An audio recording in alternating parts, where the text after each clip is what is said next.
Muito bem, vamos lá então. Nós vamos continuar aqui o nosso estudo do livro Devação do Invisível, Ivone do Amaral Pereira. Nós estamos no capítulo 7, O Amigo Beletrista, e esse é o nosso quarto encontro sobre esse tema.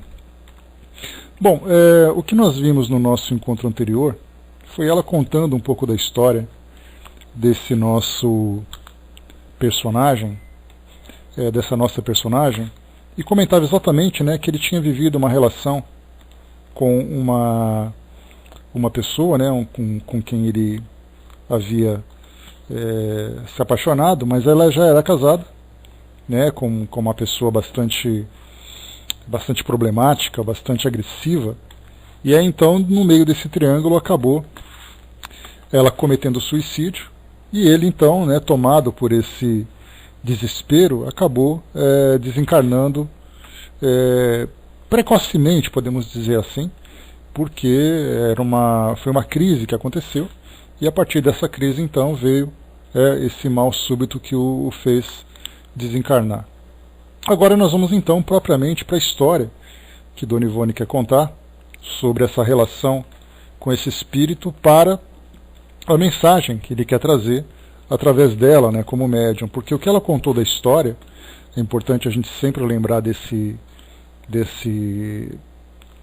ter essa ideia em mente, é que tudo aquilo que ele contou da sua vida pessoal era algo que ela trouxe para nós de uma forma resumida para contextualizar a relação que ela tinha com esse espírito, mas que não era relevante trazer essa história com seus detalhes aqui para nós, encarnados, já que isso não teria nada de produtivo.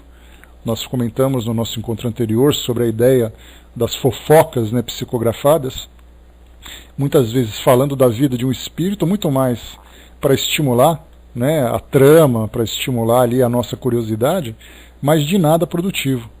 Então, dentro da linha de psicografias espíritas, ela tem sempre o objetivo construtivo, o objetivo produtivo.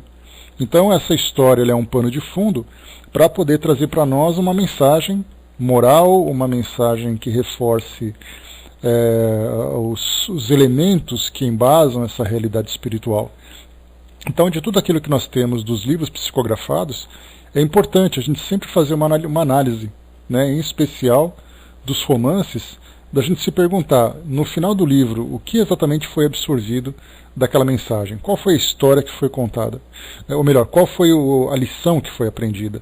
Então a história por si só, ela é apenas algo que envolve, né, a atenção dos leitores, nesse nosso caso, né, nós, estudantes da doutrina espírita, aprendizes da doutrina espírita, mas a mensagem essencial é aquilo que é mais importante. Até que ponto aquela história que foi contada conseguiu cumprir o seu papel de nos ajudar na nossa transformação íntima, através do esclarecimento da nossa realidade espiritual, através dos exemplos que são trazidos para nós. Então agora ela vai, né, trazendo, após ter trazido para nós esse resumo da vida desse espírito, mais uma vez, cujo nome não foi citado, por isso ele é chamado apenas de um amigo beletrista, beletrista porque ele era um homem que gostava das belas letras, gostava da literatura, gostava da poesia, gostava da boa escrita. Então, ela intitulava, então, deu o apelido para ele, né, de amigo beletrista. Então aqui agora a gente vai entrar na página 168 do meu livro, no texto propriamente dito. Uma vez terminada a narrativa, extraída dos refolhos do seu ser, o que quer dizer que ele, o expositor, viveu novamente intensamente todos os seus atrozes lances, e ainda desfeito em lágrimas, como no próprio dia em que, regressando aos serviços de sua clínica, encontra Maria Elisa morta, com um revólver ao lado e uma bala no coração, estendida sobre o tapete de sangue, já coagulado, o infeliz amigo desencarnado perguntou-nos: Quando poderemos escrever esse drama? Acredite, minha senhora, seria um refrigério para o meu coração poder escrevê-lo. Então aqui vale um comentário inicial, que o espírito, ao contar essa história, e no mundo espiritual as coisas são muito mais intensas do que são aqui no mundo físico, as imagens praticamente tomam vida, enquanto que nós aqui encarnados nós temos ali as nossas lembranças, temos ali os sentimentos que são revividos a partir de uma experiência feliz ou infeliz da nossa história, mas no mundo espiritual esses sentimentos eles se tornam muito mais poderosos. Então, nesse caso, Dona Ivone, conectada mentalmente com ele, também sentia, né, os efeitos dessa conexão estabelecida. O que nós temos ali no mundo espiritual, exatamente para proteger os médiums, é a assistência dos amigos espirituais para fazer com que ele não perca o equilíbrio diante de todas aquelas imagens e sensações e emoções que começam a ser brotadas, né, a partir da recordação do espírito que conta a sua história. Então, no caso dela, por exemplo, que teve contato com muitos espíritos suicidas, e cada um deles querendo contar a sua história, né, porque é muito natural, a gente lembra disso, né, chegou a falar sobre isso num dos nossos encontros, que se por acaso nós temos ali 2 ou 3 pessoas que se encontram numa sala de espera de um consultório médico, numa sala de espera de um hospital, naturalmente cada um vai contar do seu problema. Então é muito natural que isso aconteça, porque nós queremos compartilhar. É como se nós, como ele mesmo comentou, contando a sua história seria um refrigério para ele. Então, para nós é a mesma coisa, nós temos essa necessidade de compartilhar as nossas vivências, como se nós trocássemos as nossas dores, isso fizesse com que elas amenizassem, e de fato amenizam. É como se nós desabafássemos, né? Ter alguém para contar a história, ter alguém para ouvir os nossos problemas. Então, nesse caso, ele está querendo contar a história dele, né? Então, o que nós vamos observar aqui é que, para ele, isso é importante. Agora nós vamos ver exatamente qual é o comportamento dela para direcionar tudo aquilo que foi contado para transformar isso de modo produtivo para nós, que seremos então os futuros leitores. E ela diz, então aqui ela continua contando, né? Ponderamos-lhe, porém, que o drama que tanto o atormentava, além de encerrar uma história brutal e por assim dizer, vulgar em nossos dias, quando os jornais diariamente apresentam à publicidade dezenas de dolorosos casos idênticos, não estampava o caráter moral e doutrinário exigido para uma obra espírita. Rogo-lhe procurar-me amanhã. Pedirei instruções aos meus conselheiros espirituais. Nada poderei decidir sem ouvi-los, respondeu ela, né, a esse espírito. Então é fundamental a gente sempre ter em mente essa situação. Os espíritos desejam contar as suas histórias, a título de desabafo, a título de alívio, né, das suas dores, das suas angústias. Mas para aqueles que recebem a comunicação, essas mensagens, essas histórias, e publicam-nas para serem lidas depois para o público em geral, a pergunta é: qual é o proveito que isso vai ter? Então daí o grande cuidado dos médiuns psicógrafos, dos trabalhos que são organizados junto aos espíritos, saberem exatamente filtrar o que aquilo vai trazer de interessante e de importante. Porque para falar de uma história, de uma pessoa que comete suicídio, por causa de um problema amoroso, por causa de um problema familiar, nós encontramos isso o tempo todo, né, nos nossos jornais, como ela comentou, naquela época, e muito mais, né, nos tempos atuais. Exato, André. Então nós temos aqui essas 3 peneiras, ela é um filtro essencial, né, elas são um filtro essencial para podermos dar qualidade nessas comunicações. E não apenas no que diz respeito aos livros. Nós temos também muitas mensagens que muitas vezes não passam de uma página psicografada, em que o espírito muitas vezes fala alguma coisa que nada tem de produtivo. Cheguei a comentar com vocês, né, no que nós estudamos ontem, no nosso tema livre, né, lendo aqueles artigos da Revista Espírita, daquilo que Kardec publicou nas revistas e publicou nos livros que foram também publicados como base da doutrina espírita, dá para a gente imaginar quantas mensagens não foram publicadas. Simplesmente foram arquivadas, não vamos dizer assim descartadas, porque Kardec tinha, por aquilo que ele demonstra no trabalho que ele realizou, ele tinha muita consideração pelos espíritos. Então provavelmente ele tinha ali caixas e mais caixas de mensagens psicografadas que simplesmente não eram aproveitadas, porque simplesmente elas falavam daquilo que todo mundo já falava. Então ele teve a necessidade de fazer ali uma seleção, uma triagem daquilo que que vinha do mundo espiritual, para saber exatamente de que forma que aquilo poderia ser aproveitado para fins de construção de uma base doutrinária, né, tão complexa que foi, como é a da doutrina espírita, né, que foi analisada, que foi investigada, que foi ponderada, comparada. Então tudo aquilo que nós vimos do trabalho que ele fez, né, foi exatamente isso que os médiuns hoje precisam fazer, o que Dona Ivone comenta hoje. Então de imediato ela comenta que, ela cita para nós, que vai pedir paciência para o espírito, que vai conversar com os espíritos amigos, para saber exatamente se é realmente interessante esse tipo de publicação. E qual é o fim útil, né, que teria a partir da publicação dessas obras.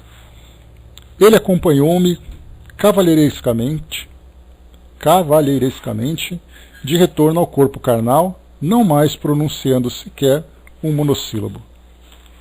Na noite imediata, ainda no próprio posto mediúnico, onde atendíamos aos trabalhos de receituário, aquela fala do centro espírita, né, onde ela trabalhava. No intervalo dos mesmos, durante o qual permanecíamos à espera de novos prováveis pedidos, mas ainda em prece e meditações, apresentou-se o nosso amigo da véspera, a procurar a resposta prometida.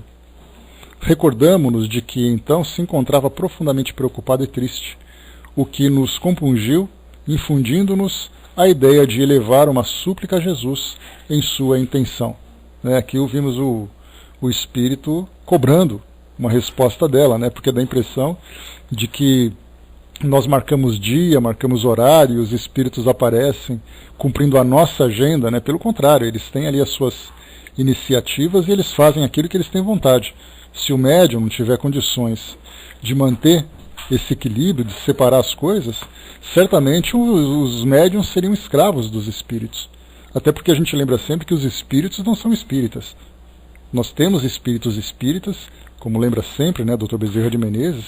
Ele gosta muito, de quando ele se dirige à comunidade espírita, nos congressos, nos eventos, principalmente através do Divaldo, que a gente ouve bastante, ele sempre comenta, espíritos espíritas. Isso parece uma redundância a princípio, mas, pelo contrário, isso mostra exatamente que, na condição de espíritos que somos também direcionados por uma doutrina. E essa doutrina é a doutrina espírita. Então nós poderíamos ser espíritos católicos, espíritos ateus, por que não? Espíritos evangélicos, espíritos hindus e espíritos espíritas como somos. Então aqui nós lembramos que esses espíritos que não são espíritas, que não são, vamos dizer assim, doutrinados a partir da doutrina espírita, eles agem de um modo absolutamente espontâneo, natural, de acordo com seus valores, de acordo com suas intenções, de acordo com seus interesses. Então eles foram simplesmente, durante um trabalho de receituário que ela fazia no centro espírita, foi cobrada pelo espírito, para saber exatamente qual é a posição dela com relação ao trabalho que foi proposto. E continua. Não obstante, ele nada dizia, nem interrogava, permanecendo discreto em humilde silêncio. Compreendendo que não podíamos deixar de atendê-lo, travamos uma conversação telepática, tão vivaz, precisa e fiel, que nos parecia ouvir-lhe o murmúrio da voz ou das vibrações mentais, que se afiguram ao médium uma perfeita voz humana, retratando até mesmo o tom vocal característico da personalidade que as emite. Aqui é uma observação também que vale a pena destacar, é exatamente essa ideia da voz espiritual.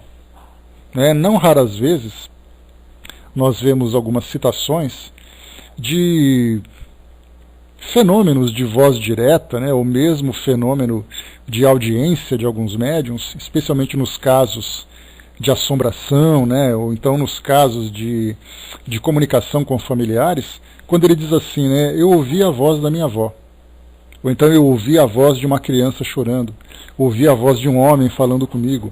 Como é que nós podemos identificar a voz de uma criança, de uma mulher, de um homem, sendo que o tom de voz, o timbre de voz, são determinados pelas nossas cordas vocais, que são órgãos físicos.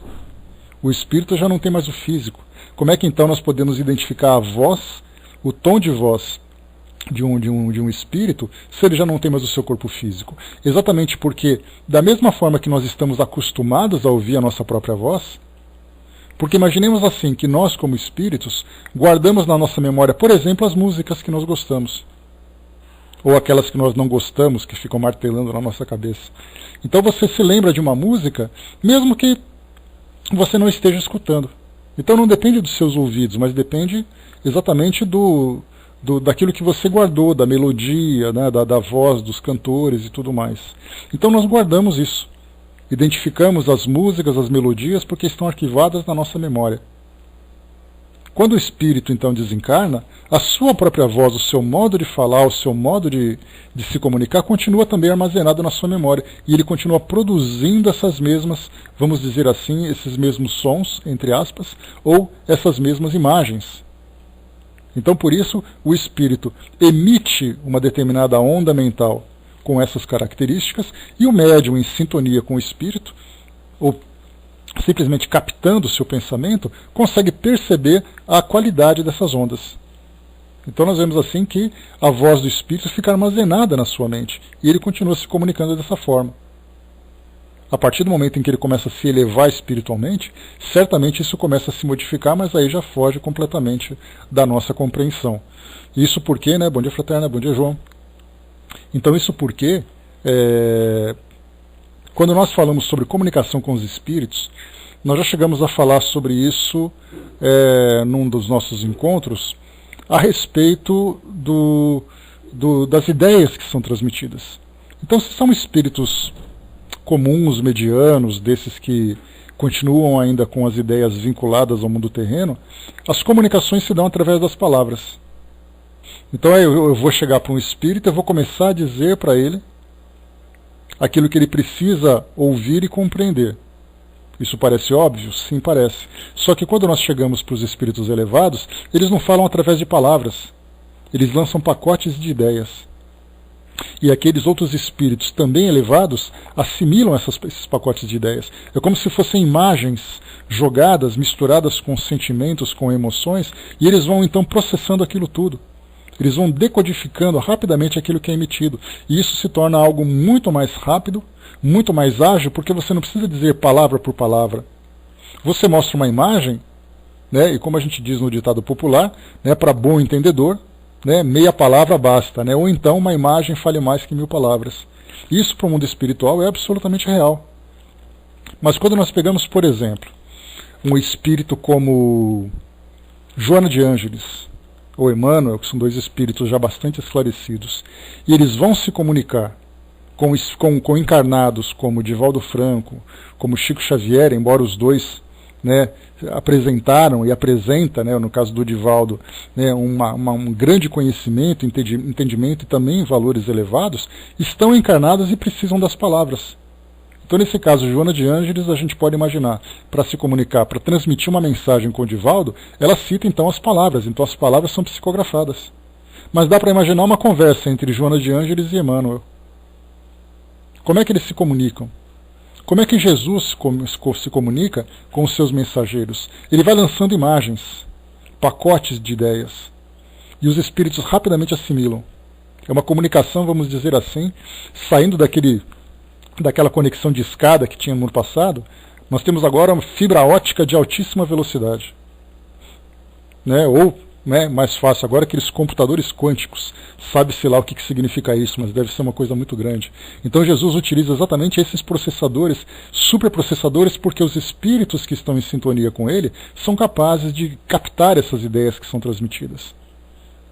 Então nós vemos assim que as comunicações se dão de uma forma muito lenta, de uma forma muito calma. E por isso que muitas vezes médiums são levados em desdobramento para o mundo espiritual, para que possam participar dessas experiências, exatamente para agilizar aquilo que vai ser psicografado. Porque do contrário eles vão ter que psicografar palavra por palavra, tornando o trabalho moroso, desgastante, né, e fazendo com que acabe sobrecarregando o médium e o espírito. Quando você é levado e você transmite, o médium então participa dessas ideias como sendo um observador ativo daquilo que foi demonstrado para ele, daquilo que foi apresentado. Então aqui nós vimos nesse trecho, né, que, colocando para nós aqui de novo, né, travamos uma conversa telepática tão vivaz, precisa e fiel, que nos parecia ouvir o murmúrio da voz, ou das vibrações mentais que se afiguram ao médium uma perfeita voz humana, retratando até mesmo o tom vocal característico da personalidade que as emite. E aí continua: dissemos-lhes, pois, meu irmão, muito me penaliza declarar-lhe não me ser possível servir de intermediária para o seu ditado aos homens. Então aqui já tivemos a primeira decepção desse espírito. E continua. Continuou em silêncio e nós prosseguimos. Sim, porque uma obra patrocinada pela doutrina espírita há de apresentar também as conclusões morais, o ensinamento instrutivo das consequências dos erros praticados pelas suas personagens. Na sua triste história, perdoe-me dizê-lo, existe adultério generalizado e suicídio, mas nenhuma exposição moral analisando ambos. Existe amor e martirólogo, mas nenhuma concepção doutrinária em torno dos fatos expostos. Como obra humana, de escritor terreno, seu valor igualmente seria relativo, pois que o assunto em si é a repetição de 100 casos diários ocorridos em nossas sociedades, que preferem viver a revelia do respeito a Deus. Todavia, poderia ser literalmente bela, comovente, dado que fosse escrita com verdadeira arte, mas como obra mediúnica, seria falha, quiçá nociva. Nega-se então a me auxiliar? Exclamou, agastado, excitado. Responde ela aqui, só um instantinho. Auxiliar não me ligarei jamais. Terei mesmo imenso júbilo em ser-lhe útil de alguma forma. Porém tenho responsabilidades que talvez o amigo desconheça, as quais me impedem atendê-lo no presente caso. Para que pudesse ser patrocinado pela doutrina espírita, seu drama precisaria reportar-se ao passado espiritual das personagens, nele revividas, avançar pelo invisível adentro, investigando as consequências espirituais das delinquências cometidas, acentuar a catástrofe que se abate sobre o espírito infeliz que praticou o suicídio. Suas páginas, meu irmão, deveriam conter conceitos que consolassem o leitor, sujeitos sempre a múltiplos infortúnios a que se desespera ou desanima ante as lutas cotidianas, conceitos sorvidos nos evangelhos do Divino Mestre, que lhe apontassem ainda alvitres felizes do Consolador prometido ou Espiritismo, para remediar suas próprias tribulações. Ao passo que observei ontem, em sua longa exposição, que nem uma só vez o nome de Deus foi pronunciado. Por tudo isso, com a leitura do seu drama, tal como foi narrado, as criaturas colocadas em situação melindrosa, na vida de relação, somente encontrariam em suas páginas o desânimo, o desespero, ocasionando o suicídio, a inconformidade e a paixão incontrolável, gerando a neurastenia e a descrença que igualmente conduzem à morte prematura. Até aqui, a gente lembra, né, dos livros que são publicados. E aqui eu tenho uma experiência pessoal, que eu me recordo que em 1997 a minha avó desencarnou. Ela tinha 92 ou 93 anos, eu não me recordo. Precisaria ali ver os registros dela. Então, isso provocou, sem dúvida nenhuma, uma grande comoção na família, né? Uma família grande, eram 9 irmãos, com um monte de netos, né? Então nós éramos ali em 33 no total da família, né? Abaixo dela, né? Como descendentes direto dela. E aí, então eu me recordo que algumas tias minhas, que embora tivessem alguma afinidade com a doutrina espírita, não tinham muita pretensão em estudar a doutrina, mas buscavam na consolação nas obras que eram psicografadas. Então muitos romances surgiram, muitos livros de Zíbia Gasparetto, livros de André Luiz, de outros autores, né, de outros autores espirituais e também de médiuns, que nem sempre eram tão conhecidos, né, mas que traziam ali uma mensagem bonita. E chegou então às mãos de uma das minhas tias o livro Memórias de um Suicida. Então ofereceram para ela Memórias de um Suicida para consolá-la da desencarnação da minha avó.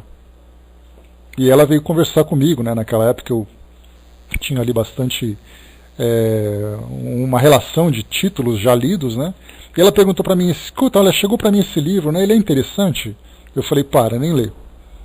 Porque a proposta desse livro é trazer um esclarecimento sobre casos, né, semelhantes ao suicídio, para levar ao esclarecimento, para levar ao entendimento, né, de nós encarnados, o que acontece no mundo espiritual a partir de um ato como esse e tudo mais, mas não existe nada de consolador para quem perdeu um ente querido numa condição natural, já que foi ali uma desencarnação, né, dentro dos padrões humanos, uma morte natural, uma idade avançada, umas doenças que vão surgindo e tudo mais. Então esse é um tipo de livro que não serve para esse objetivo. Seriam livros mais consoladores, livros mais que tivessem umas histórias mais amenas, né? Como o caso, por exemplo, de livros como Nosso Lar, né? Livros como Violetas na Janela, que embora tenha ali uma grande crítica a respeito da sua qualidade, o seu efeito é bastante consolador. E para aqueles que são principiantes da doutrina espírita e desejam compreender alguns elementos, né, da base doutrinária, esses livros são muito proveitosos. E a partir deles, então, nós viremos para os estudos propriamente ditos. Mas vimos então aqui que num caso de um suicídio, de uma história de um suicida, mesmo que demonstre sobre a sua história passada, sobre a sua regeneração, sobre a sua reconstrução, ele não tem nada de consolador para um caso como aquele. Então nós vemos assim que se Memória de um Suicida, que tem uma base doutrinária muito interessante, né, muito sólida também, não serve para todos os casos como uma leitura consoladora, imaginemos uma história qualquer, como foi o caso desse espírito, simplesmente contando a sua tragédia. E como foi lembrado por Dona Ivone aqui, importantíssimo.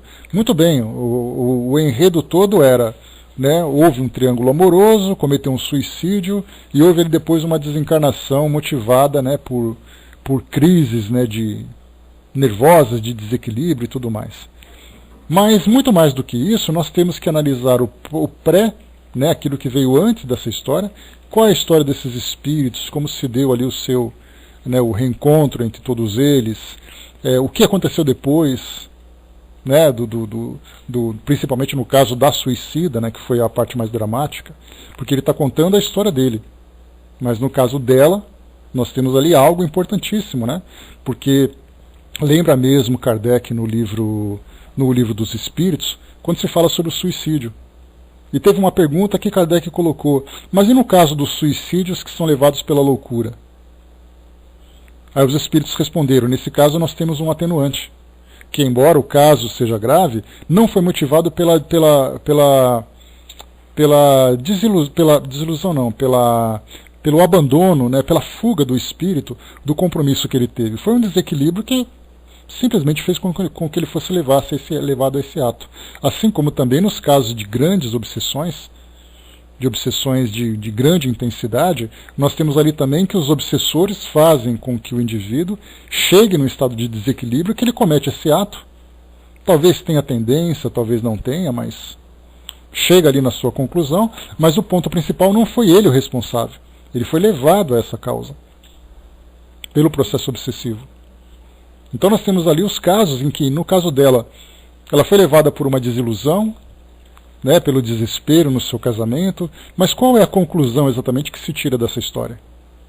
A não ser pelo fato por si só, como ele é relatado, né, como acontece também nos programas sensacionalistas que nós temos hoje na televisão, que mostram casos de assassinato, que mostram isso, que mostram aquilo. Tivemos recentemente, né, uma tragédia no Rio de Janeiro essa semana, que mostrou ali, né, um homem que assassinou sua família, depois cometeu suicídio, numa região de padrão, né, de um bom padrão no Rio de Janeiro, né, padrão social no Rio de Janeiro.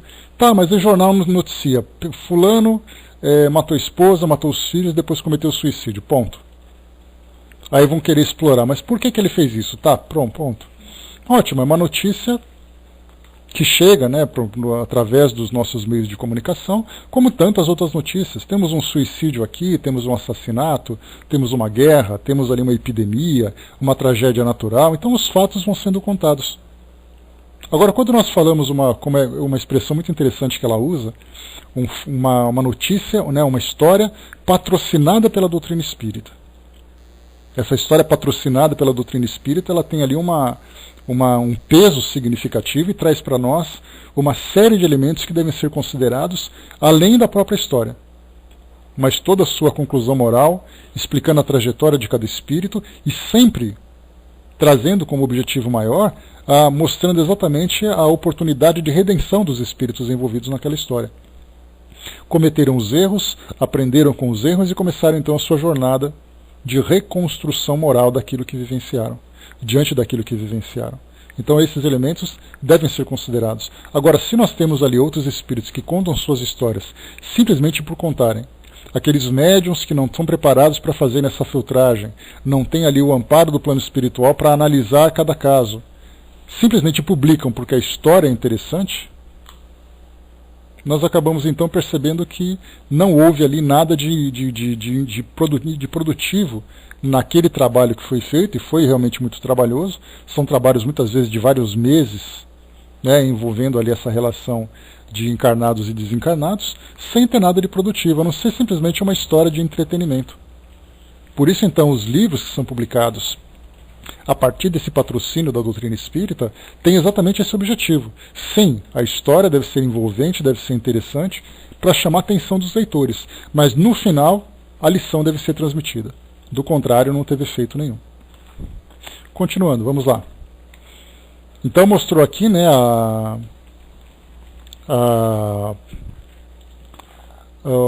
explicação que ela trouxe para nós, que a história dele não teria nada, a princípio, né, nada de muito envolvente, né, ou de nada de doutrinário. E ela continua então: a entidade visitante bateu com força, com o punho fechado sobre a mesa onde trabalhávamos, e onde o Evangelho do Senhor se encontrava exposto, e retrucou contrariada: mas a obra será boa.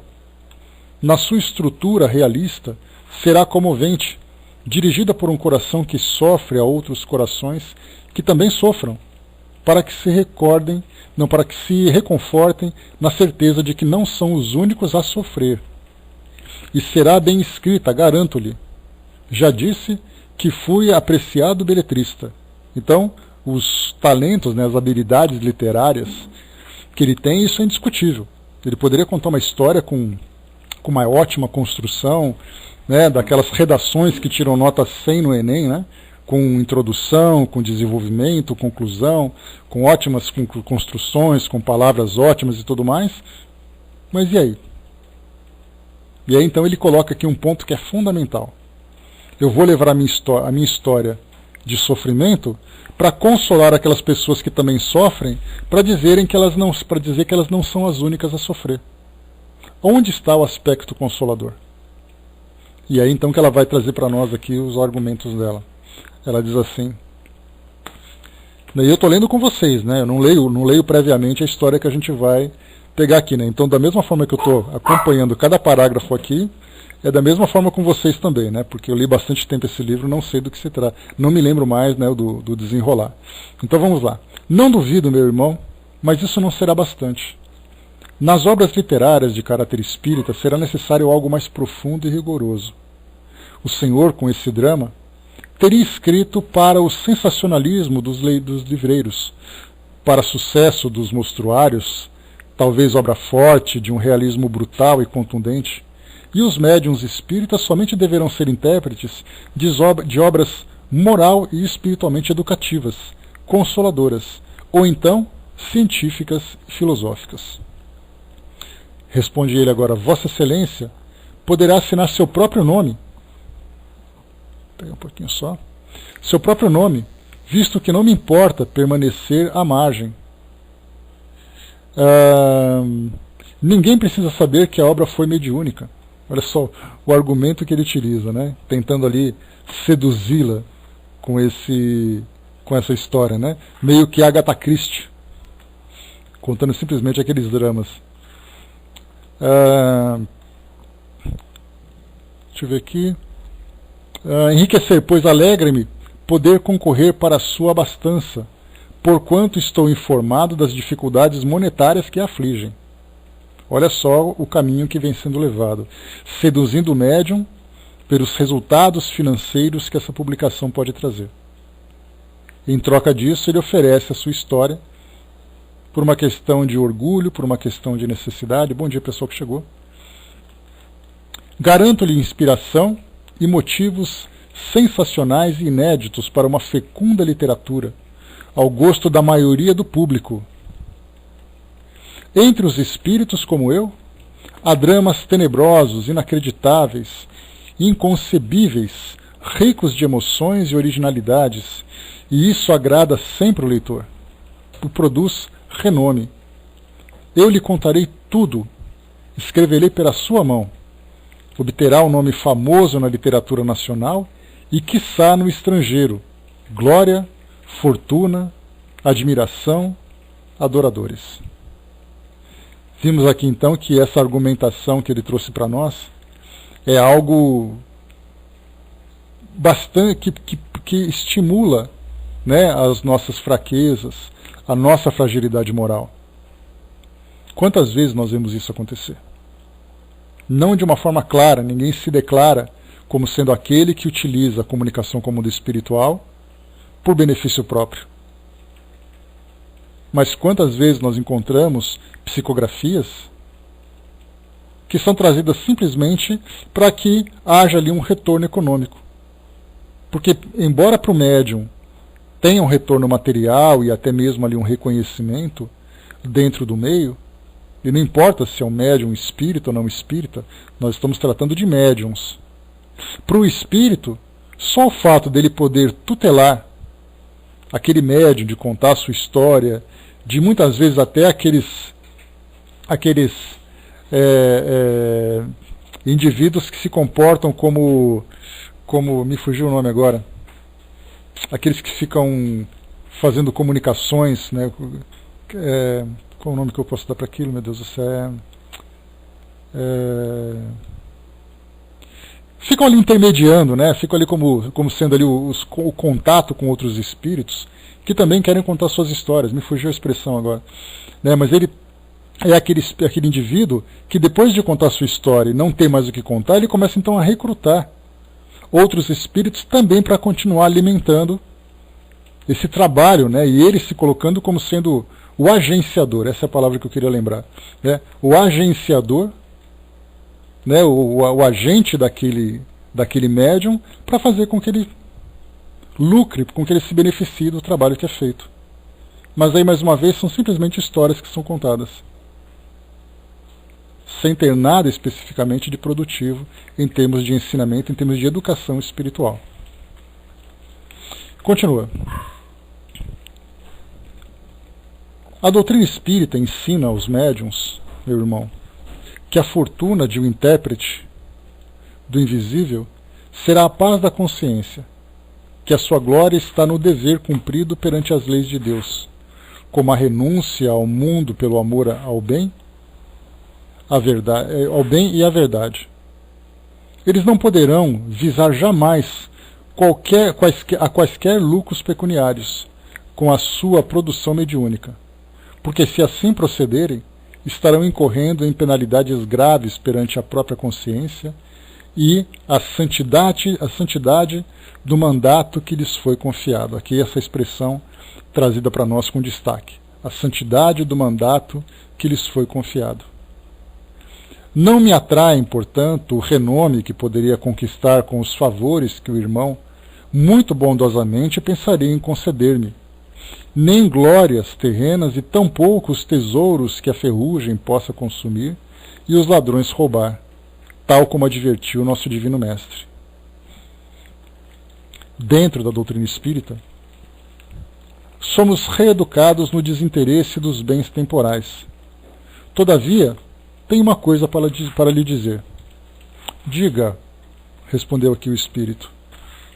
Por que não inspira os beletristas terrenos, não espíritas, que desejam glórias e fortunas? Partindo do princípio psíquico de que todos os homens são influenciáveis pelo mundo espiritual, talvez esse alvitre viesse ao encontro dos seus desejos, visto não desejar aparecer como verdadeiro autor dos trabalhos a serem escritos. A resposta foi viva e peremptória. Não, não quero. Esses não me servem. Desfigurarão com suas próprias ideias e conceitos pessoais o que eu desejaria expor. Já o tentei várias vezes, mas deturparam quanto lhes soprei aos ouvidos. O trabalho tornou-se ridículo, detestável. Permite então um conselho? Que importa meu destino para que me deseje aconselhar? Pois se me negam o favor de... Importa-lhe muito profundamente o seu destino. Importa-me muito profundamente o seu destino. A doutrina que professo exige do seu adepto o fraterno interesse pela sorte de todas as criaturas, as quais passamos a considerar irmãs muito queridas. Quero por isso mesmo vê-lo feliz, meu irmão, recuperando primeiramente para Deus e para si próprio, e depois para as belas letras e a sua Maria Elisa. Crê então que um dia reencontrarei Maria Elisa? Certamente que encontrará. Depois que ambos se reajustarem aos rígidos princípios do dever, e após resgatardes os débitos contraídos durante os desvarios das paixões oriundas da descrença em Deus, encontrá-la-á novamente, sim, que dúvida, desde que seu sentimento foi sincero, apesar de infeliz e desequilibrado. Só um instantinho aqui.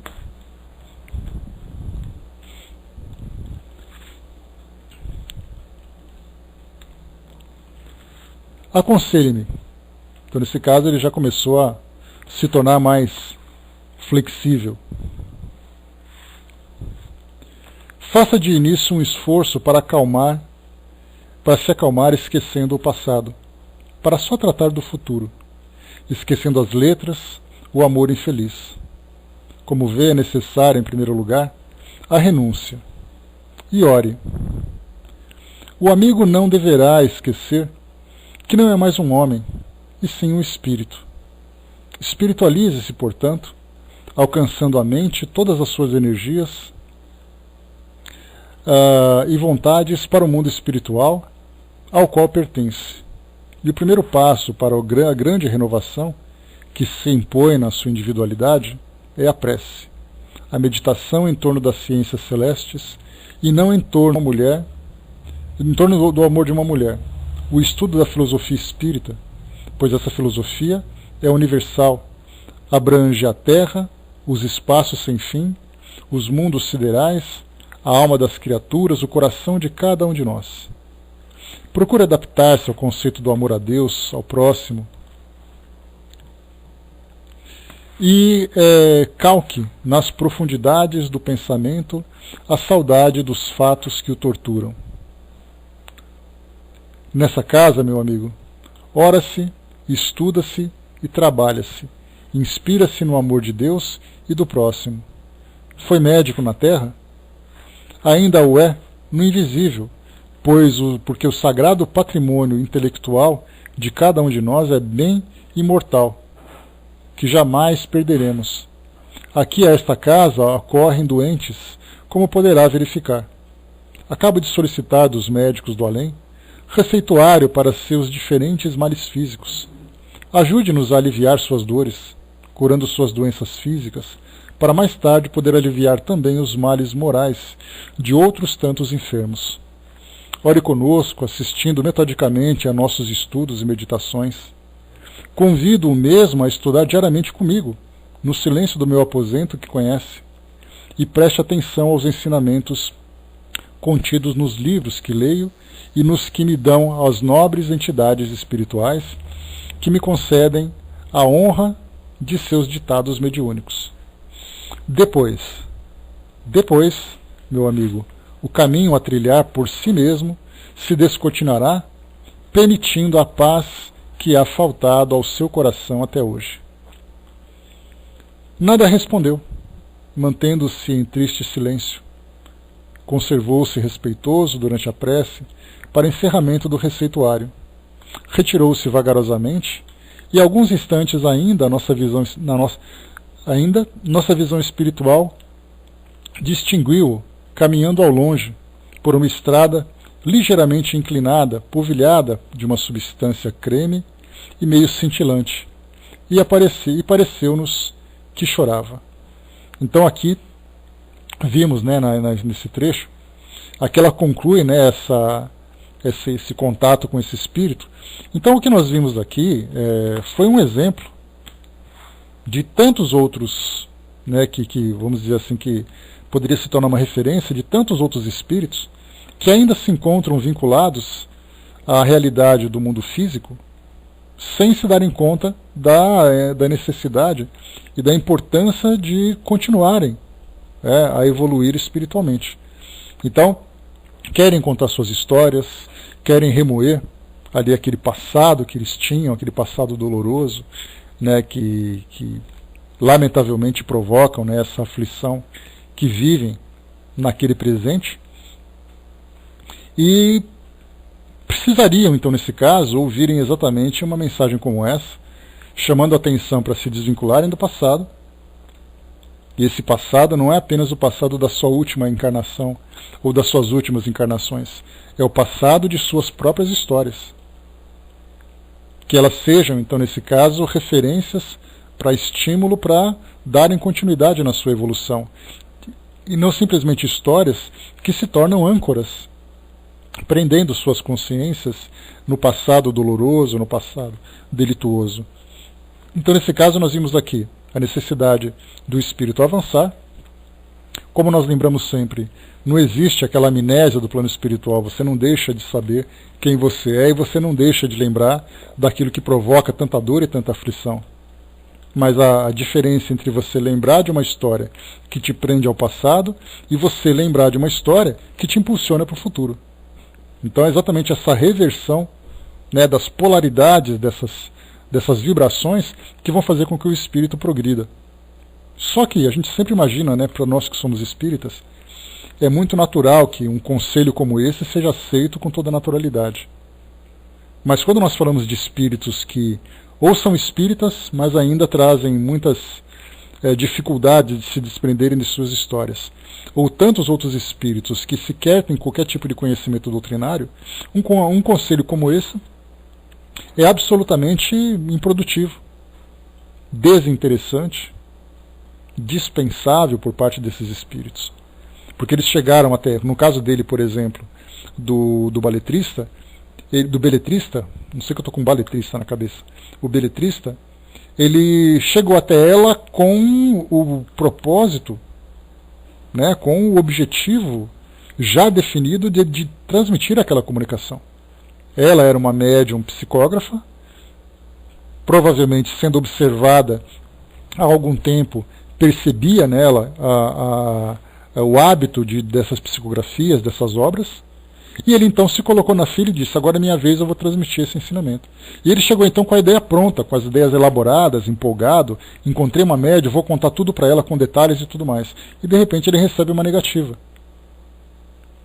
E a pergunta é, depois dessa negativa, dessa decepção, e desse aconselhamento de começar a trabalhar e esquecer o passado, isso seria para ele suficiente para mudar as suas ideias?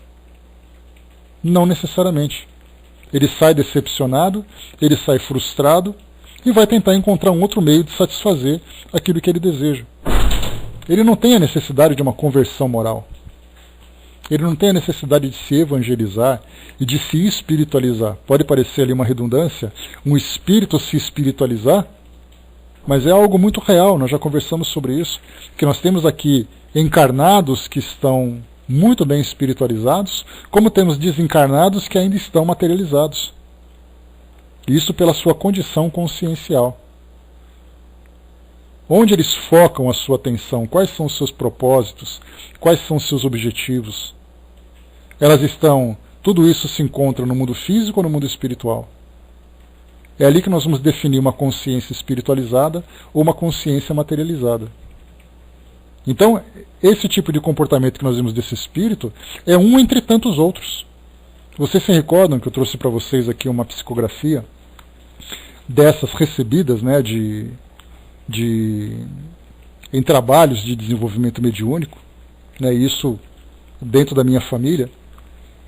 Nós tivemos ali um espírito que compareceu numa reunião mediúnica, né, os médiuns ali estavam passando por aquele processo de desenvolvimento para o trabalho, então eles compareciam regularmente ao centro espírita, recebiam as comunicações, depois relatavam suas experiências, trocavam ideias sobre tudo aquilo que acontecia, que era uma forma de aprimorarem as suas habilidades, né, as suas faculdades mediúnicas. E ali então apareciam espíritos que vinham ou espontaneamente ou vinham conduzidos pelos coordenadores daquele trabalho para ajudar os espíritos nessa comunicação. Como nós vimos aqui, muitos espíritos têm uma vontade, algumas vezes quase que incontrolável, de contar suas histórias. Outros são convidados para ajudar os médiuns nesse trabalho, porque é uma via de mão dupla. Os dois grupos são ajudados, né? Aqueles espíritos já com grau de evolução acima dessa média, não precisa necessariamente serem espíritos evoluídos, apenas espíritos que têm ali algo mais a oferecer. Eles então se apresentam, levam a sua mensagem, os médiuns psicografam, ou então, durante o trabalho de psicofonia, transmitem essas mensagens, depois fazem uma análise, se evangelizam e tudo mais. Outros espíritos vêm contar suas experiências. E nós vimos então, naquelas mensagens, que teve até um caso curioso, que um espírito então, ele se manifestou e ele já disse de imediato, né? Então a gente pode imaginar, ele foi convidado, ele compareceu a um centro espírita, foi feito ali o estudo do evangelho inicial, né, naquele preparo vibracional do trabalho. Ele ia participar de uma reunião mediúnica, e as primeiras palavras que ele disse na sua psicografia foi: eu vim até aqui para eles pararem de me incomodar. Eles eram os espíritos que o convidavam. Porque ele falava assim: eu estava lá cuidando das minhas coisas e essas pessoas não paravam de me importunar. Insistiram para que eu viesse. Agora que eu vim, espero que eles me deixem em paz. Então a gente fica chocado, mas como é que um espírito pode se comportar dessa forma? É importante a gente sempre ampliar nossa visão quando se fala do universo espírita, diz respeito aos espíritas. Mas o universo não espírita vai muito além daquilo que nós imaginamos. E no mundo espiritual, isso é uma realidade.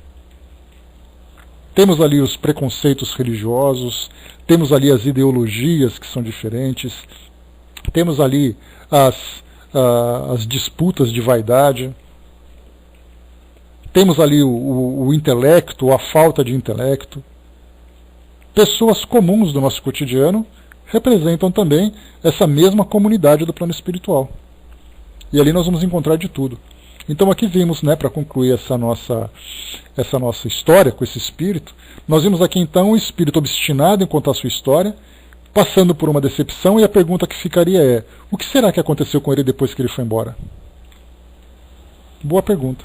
Era um espírito que tinha sido médico aqui no mundo espiritual, aqui no mundo físico, foi aconselhado para que futuramente pudesse reencontrar ali o seu grande amor, mas que havia necessidade então de uma grande transformação.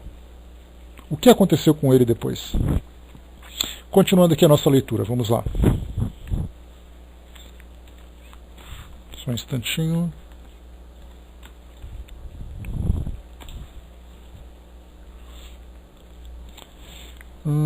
Aqui. Não mais tornamos a ver essa individualidade espiritual, ou sequer tivemos notícias dela. Não indagamos jamais do seu paradeiro aos instrutores espirituais que nos assistiam, mas não a esquecíamos. Orávamos em sua intenção durante os nossos trabalhos e a convidávamos a acompanhar-nos nos estudos diários das obras espíritas, que sistematicamente fazemos até hoje. Nós também, né? Então, Dona Ivone estava lá e a gente aqui firme e forte, todos os dias presentes aqui acompanhando, né, os nossos estudos. Então fazemos parte desse seleto grupo daqueles que diariamente estudam as obras doutrinárias, né? E é uma raridade, hein? Porque nós lembramos sempre que, de um modo geral, os estudos que são feitos em casas espíritas são uma vez por semana, e é nessa uma vez por semana, durante aquela 1 hora, que esses grupos comparecem. Nós temos oportunidade, felizmente, de todos os dias nos encontrarmos e darmos sequência sempre e mantermos vivas essas lições que são transmitidas, né? Então é um privilégio para nós. Não mais pressentimos sua presença, nem sequer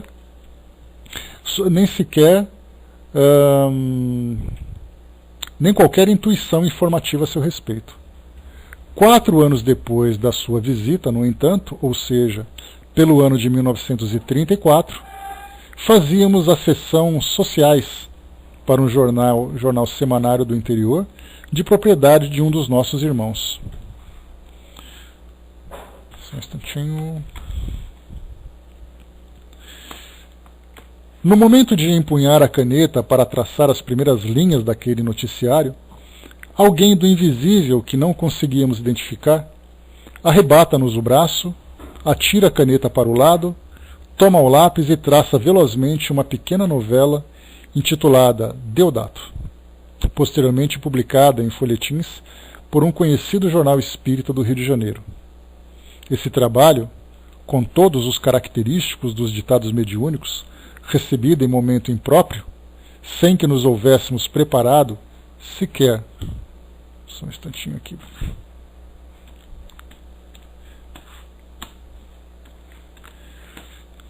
Pera lá, estou abrindo aqui uma outra página, que eu achei que a gente não fosse chegar até aqui.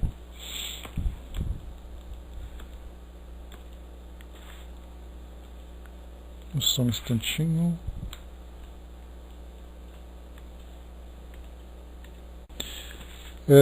Sequer uma prece, sem que ao menos tivéssemos pensado em qualquer categoria de espíritos, foi traçado tão rapidamente que não pudemos interrompê-lo, senão para trocar de lápis, e quando finalmente a entidade comunicante modelou a última frase e exclamou, como de hábito em trabalhos congêneros, ponto final. Não após a assinatura. Certa de que... Espera lá um pouquinho. Certa de que absolutamente não seria de nossa lavra a produção literária que acabávamos de compor, pois que somente escrevemos sob a influência dos espíritos, ainda quando o trabalho se afigure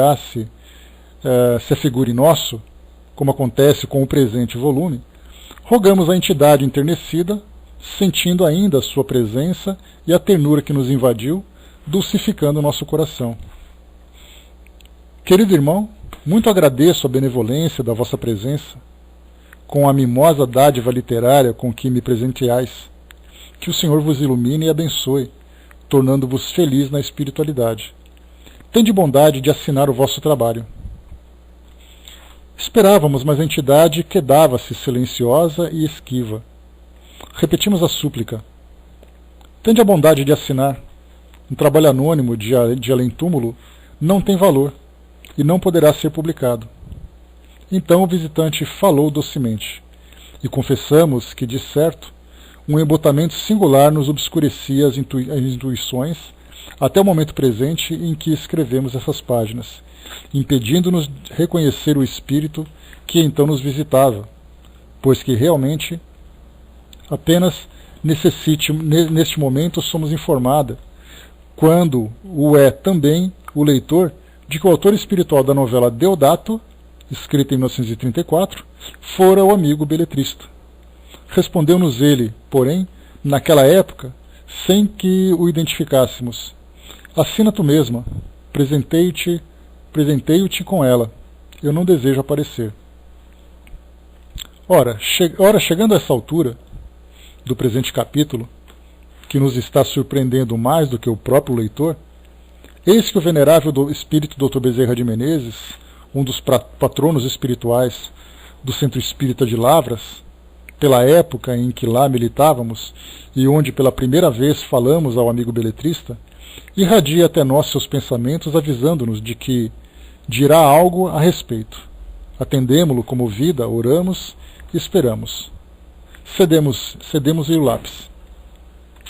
Vejamos o que dirá o amado Espírito, que do além, como outrora, sobre a terra, tantas lágrimas soube enxugar nos corações sofredores. Aqui é interessante a forma como se deu esse trabalho, porque como ela comenta, né, no momento em que ela escrevia esse livro, em especial escrevia esse capítulo, as coisas foram acontecendo. Então, da mesma forma que ela ia relatando e contando as suas histórias, ela estava sendo acompanhada pelos espíritos, e no momento em que surgiram essas dúvidas, porque como nós vimos aqui, o espírito teve a capacidade de se manter anônimo ao médium.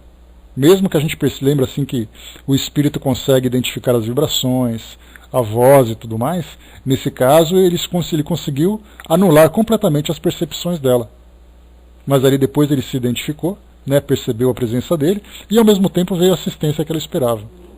Ele colocou assim então: há 27 anos, quando a ti foi exigido o testemunho do desinteresse, que integra a série de provas programadas pela iniciação constante dos métodos da escola de regras orientais a que teu espírito é subordinado, esse irmão, que cognominas de beletrista, sofredor, mas amável, bem intencionado, mas espiritualmente incompetente e ansioso por algo sublime que o renovasse, norteando-lhe os passos na jornada espiritual, foi o indicado para a tentação que seria mister sofresses, como espírito delinquente perante o Evangelho, necessitado de testemunho, renovadores ante as leis eternas. Mercê de Deus, cumpriste o dever de aprendiz, desinteressando-te dos deveres e glórias do mundo, com a discrição conveniente ao espírito iniciante da verdade. Aqui que nós vimos então foi ela sendo descaradamente testada, provada nos seus valores, sendo tentada exatamente pela fama, pelo dinheiro, pelo reconhecimento. Então o espírito ali insistindo e tudo mais, e ela sendo provada, né? E mais interessante também foi o próprio reconhecimento de Dr. Bezerra de Menezes a respeito da iniciação que ela teve, né? Nós entendemos, né, no início desse capítulo, quando se fala sobre iniciação, é exatamente a escola, olha que interessante, a escola em que o médium, a qual o médium se encontra vinculado. Então, no caso dela, uma escola oriental, hindu, como ela descreveu no início do capítulo.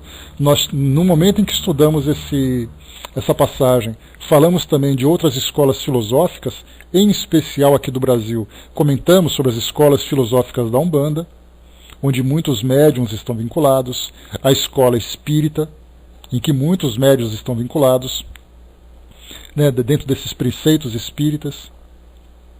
Lembrando sempre, né, que a doutrina espírita é algo muito novo. Naquela época em que Dona Ivone estava trabalhando nesse livro, por exemplo, que foi nessa história que foi publicada em 1934, fazia 80 e poucos anos, precisamente, deixa eu ver, de 50 com mais 30, daria 77 anos que a doutrina espírita tinha sido lançada. Então não era possível nós falarmos sobre espíritos que eram formados a partir de uma escola espírita. Nós tínhamos ali histórias muito antigas, né? Então, nesse caso nós vimos ele reconhecendo então a origem, né, a filiação dela àquela filosofia oriental, que era necessário, né, todo o trabalho, né, de desenvolvimento moral, de desenvolvimento intelectual para esse atendimento, e depois, né, a natural vinculação dela à própria doutrina espírita, mas que espiritualmente estava ali conectada no mundo espiritual. E nós lembramos sempre que não existe no mundo espiritual uma facção espírita. Nós temos ali os espíritos que se vinculam à filosofia por opção, né? Eu gosto dessa história, eu gosto dos temas que são desenvolvidos, mas nós lembramos sempre que a partir do momento em que o espírito ascende na sua escala evolutiva, ele deixa de ter preferências pelas crenças terrenas. Porque o que a gente lembra da doutrina espírita, ela é interessante, ela é importante para nós espíritos encarnados. Mas e para os espíritos que não desencarnam mais? Qual seria a filosofia que eles adotam a partir dali? A gente lembra que Emmanuel, tem um livro chamado A Religião dos Espíritos, né? E a gente lembra também, né, que a religião dos Espíritos é a religião do amor. Como a gente poderia até dizer, né, qual é a religião de Jesus? Aí vão dizer assim, mas Jesus é cristão. Não, ele é o próprio Cristo. Ele não pode ser cristão. Quando encarnado, ele era judeu, por uma questão de cultura, né, de onde ele reencarnava. Mas qual a religião de um espírito como Jesus? Qual a religião de um espírito como Bezerra de Menezes? Aí vamos dizer assim, não, o Dr. Bezerra de Menezes é espírita. Ele já se manifestou em grupos ecumênicos, grupos umbandistas, grupos espíritas. Então ele usa a doutrina espírita para se comunicar conosco, espíritos encarnados. Mas e qual é a filosofia que ele adota para falar com os espíritos do mesmo grau evolutivo que ele tem? Então nós percebemos assim que essas doutrinas que foram desenvolvidas pelos homens, ou desenvolvidas para os homens, são doutrinas relativas a esse grau evolutivo em que nós nos encontramos. A partir do momento em que o espírito vai além dos mundos de provas e expiações, suas filosofias são muito mais avançadas, muito mais, vamos dizer assim, profundas e complexas do que aquelas que dizem respeito, por exemplo, às reencarnações, lei de causa e efeito. Um espírito que já não se submete mais às provas e expiações, a que filosofia ele estaria vinculado? O espírito que não teria preocupações em novas reencarnações, ou pensar em céu, inferno, purgatório, como são os dogmas da atualidade, quais seriam os elementos que formariam a filosofia que ele abraça? Então nós percebemos que as barreiras culturais, filosóficas que nós temos, são barreiras que foram construídas aqui no nosso mundo material. Mas no mundo espiritual essas fronteiras, a partir de uma determinada faixa vibratória, elas deixam de existir. Então elas continuam existindo para os espíritos desencarnados ainda vinculados à realidade terrena. Mas para aqueles que estão acima disso, essas filosofias são livros, são cartilhas de alfabetização. Vocês se lembram, né, quando a gente falava sobre, para quem já tem ali uma idade mais avançada, né, ou um pouco mais de experiência, lembra aí do Caminho Suave, né, que eram aquelas cartilhas de alfabetização inicial e tudo mais, né? Quem não estudou com a Tata e com a Zazá do Caminho Suave? É a mesma coisa, os espíritos vão dizer assim, aquelas crianças estudando o livro dos espíritos. Não é dessa época que vocês estão com outra cartilha, né, André? Então assim, né, o livro dos espíritos, ele tem um conteúdo filosófico importante para nós. Para os espíritos aquilo é tão básico que não tem mais motivos para debates, não tem mais motivos para discussões. Aquilo faz parte do mínimo que os espíritos precisam saber. Se aquilo é o mínimo que eles precisam saber, vamos imaginar qual é o máximo que eles conseguem alcançar. Para a gente poder concluir o estudo de hoje, vamos lá. Só um instantinho. Então aqui nesse caso, né, ela foi testada, né, nos seus valores. Deixa eu abrir aqui agora mais uma página.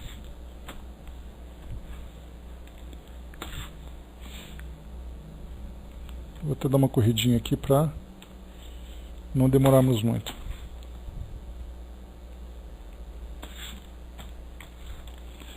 Aqui e pronto. Beletrista não só te vem discretamente acompanhado durante esses 27 anos, te vem discretamente acompanhando durante esses 27 anos, sob nossa vigilância, como muito aprendeu contigo mesma, referência feita aos estudos e práticas da doutrina que nunca negligenciaste, pois que ele aceitou o teu antigo convite para acompanhar-te nesses mistérios. Como médico que foi na Terra, muito se dedicou agora, como espírito desencarnado, aos enfermos e aflitos, que as tuas possibilidades mediúnicas solicitavam receitas e indicações para tratamento da saúde, o que quer dizer que os tratou e curou por teu intermédio, sem que te apercebestes de que era ele que o fazia. Ele fez mais, porém. Como intelectual que também é, amante e cultor das belas letras, muitas crônicas, artigos e até conferências que escrevias e lias, outrora em reuniões e estudos espíritas, escreveu-as com ele, com o teu lápis e a tua mão, servindo-te das tuas faculdades de intuição. Eu, porém, ou alguém por mim, fiscalizava e presidia tais atividades, pois Beletrista é meu pupilo espiritual a quem muito quero e que preparo e reeduco para a nova existência carnal. Propositadamente, obstávamos intuições e esclarecimentos concernentes ao caso. É bom que o médium ignore muitos acontecimentos em que toma parte como agente transmissor da espiritualidade, a fim de que a vanglória e a pretensão, sempre fáceis de se infiltrarem no caráter humano, não lhe anulem as possibilidades prematuramente, antes de ele próprio se servir dos ensejos que recebe, e que lhe são de justiça para as tentativas de progresso. Não ignoravas tratar-se de ditados mediúnicos intuitivos, os trabalhos literários que obtinhas sem assinatura. Mas os que te cercavam, amigos, familiares, companheiros de ideal, julgavam tratar-se de produções da tua própria mente. Seria ainda, de algum modo, um testemunho grave, onde seriam provados os teus pendores para a simplicidade ou a vaidade, como também seria um aprendizado só um tantinho. Indispensável, um aprendizado indispensável ao pobre sofredor que iniciava a própria reeducação à luz do Consolador e precisava progredir. Graças à bondade do Mestre que nos socorreu, vencemos todos. Beletrista terminou o curso e reencarnará quando desejar, para novos testemunhos que implicarão sua renovação para o domínio do espírito. Se quando outrora ele a ti se dirigiu pela primeira vez, tentando convencer-te a anuir os teus intentos, oferecendo-te fortuna e glória, tu o tivestes atendido, resultaria de tal conluio uma obsessão para ti mesma, a qual possivelmente redundaria em suicídio, pois que teria exposto as tuas faculdades positivas como são, às forças inferiores do invisível, visando a interesses mundanos, pois então serias abandonada ao teu livre-arbítrio e para ele agravo de responsabilidades e situações futuras, precaríssimas, pois que Beletrista, pela época, ainda não se encontrava em condições de desempenhar um ministério espiritual de tal gravidade. Vejo, porém, a interrogação no teu cérebro e o suicídio por ele praticado. Então aqui a gente para, antes da gente continuar aqui o nosso estudo de hoje, deixamos aqui para os próximos capítulos, esse nosso estudo, e para acompanharmos também essa mesma história. Então aqui nós temos vários temas interessantes para analisarmos. Inicialmente nós vimos aqui que esse espírito simplesmente é tutelado por Dr. Bezerra de Menezes. Já começa por ali e provoca em nós uma invejinha espírita, uma invejinha branca, de imaginar assim, Bezerra de Menezes escolheu aquele espírito para educá-lo e ajudá-lo na sua reencarnação. Mas é claro que nós temos ali os nossos orientadores anônimos, que merecem todo o nosso reconhecimento, apenas uma questão de orgulho humano. Então esse espírito que nós vimos ali que mantinha então essa conexão com ela, através da intuição, não mais da mediunidade ostensiva, e por essa intuição então ajudava nos trabalhos de médium receitista que ela executava durante as reuniões do centro espírita onde ela atuava. E ao mesmo tempo que esse espírito, durante 27 anos, ele mantinha contato com ela, e ao mesmo tempo em que ajudava no seu aperfeiçoamento, fazia também com que ele próprio se reeducasse. E já passando por aquele trabalho de aperfeiçoamento, lembrando que o fato dele ter concluído um curso e estar preparado para a sua encarnação, não significa que ele tenha atingido as esferas evolutivas, pelo contrário, ele vai se submeter a novas provas e provavelmente provas muito difíceis. mas ele naquele momento já se encontrava em condições de reencarnar. Ali então ele vai reencontrar, né, com os efeitos do seu passado, encontrar ali com os seus algozes, com os seus amigos e com os seus inimigos, e a partir dali ele vai começar a ter a sua vida, né? Que vida ele teve de lá para cá, nós não sabemos. Se de repente ele se encontra ainda encarnado ou não. Imaginando, por exemplo, que se em 1934 teve a publicação daquele artigo, então ele deve ter reencarnado ali na década de 40, década de 1950, por ali. Então provavelmente deve estar encarnado até hoje, né, atuando em alguma área aqui do nosso mundo material.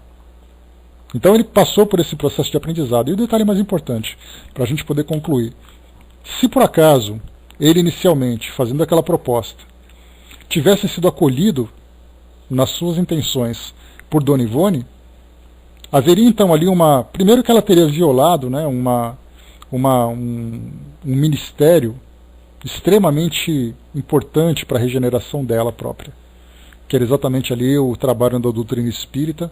Muito mais do que trabalhar como médium, ela estava se evangelizando, já que havia ali uma história dramática.